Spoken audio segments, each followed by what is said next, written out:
привет! Июнь и октябрь – самое комфортное время для посещения израильского курорта Эйн-Букек на Мертвом море. Несмотря на высокую температуру воздуха, температура воды довольно комфортная.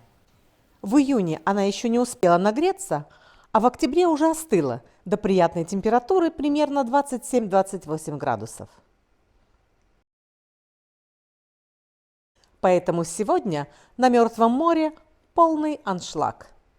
Курортный комплекс Эйн-Букек состоит из 15 гостиниц, но израильтяне обычно приезжают сюда на общественные пляжи на один день.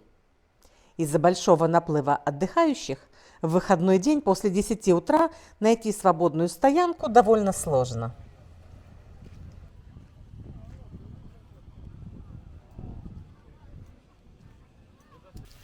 Отдыхать на общественном пляже довольно комфортно.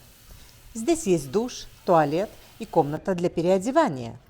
Здесь можно взять на прокат стул или лежак, а можно приехать и со своим оборудованием.